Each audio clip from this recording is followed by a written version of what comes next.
Assalamu alaikum, Faraz Aziz here with you today at the Muslim Welfare Center in Toronto.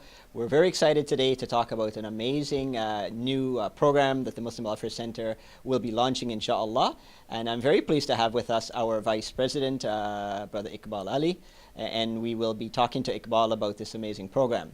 So as many of you know, alhamdulillah, over 2 decades ago, Major Muhammad Abbas Ali and his wife, Sarwar Jahan Begum, launched a pioneering organization called the Muslim Welfare Center. They started right here locally in Toronto with a small food bank to help their local communities. And I'm so proud and so pleased to say that 2 decades later, mashallah, the same pioneering effort is taking the Muslim Welfare Center up north. In fact, Canada's Arctic North, the Northwest Territories, to a small town called Inuvik.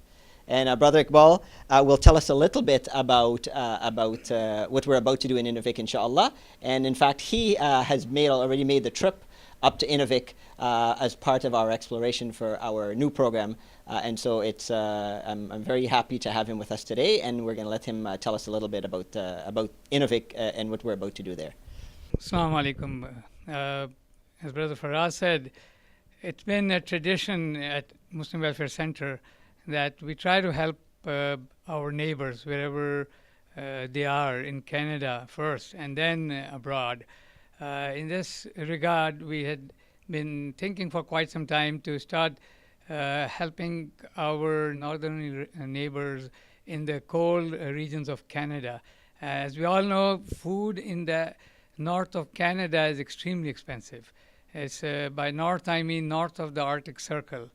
And with that in mind, we had planned to see or to a visit to Inuvik, which is in the Northwest Territories. It is about 7,000 kilometers northwest of Toronto.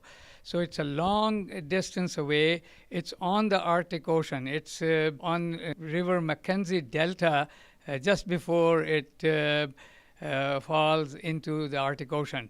So this town of Inuvik is a small town, a population of about 3,500 to 4,000 people, hard-working Gwich'in and Inuit people of the north. The original people who have been living in in the northern Canada for centuries or maybe thousands of years.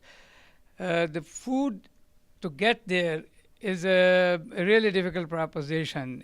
The cost of food or basic essential food items in Inuvik, for example, while I was there, was at least 3 to 5 times higher than what we find in Toronto. So although there is food subsidy provided by the federal government, but still the food prices being so high, for the locals to afford those prices is very difficult. And most of them are in really dire situation.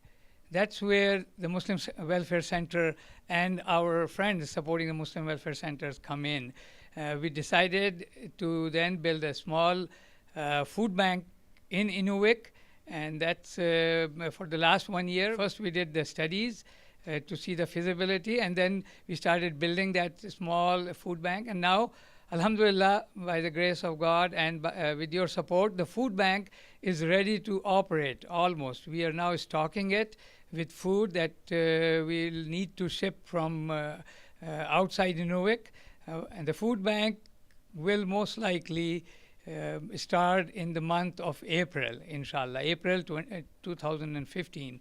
We will need your support, all your support, to be able to start and to be able to keep that food bank running. Just to let you know, initially our food bank, as you mentioned, we're just stocking the shelves right now. The food bank will be serving and providing service, essential food items to 60 families. And so we're targeting 60 families on a weekly basis, once a week.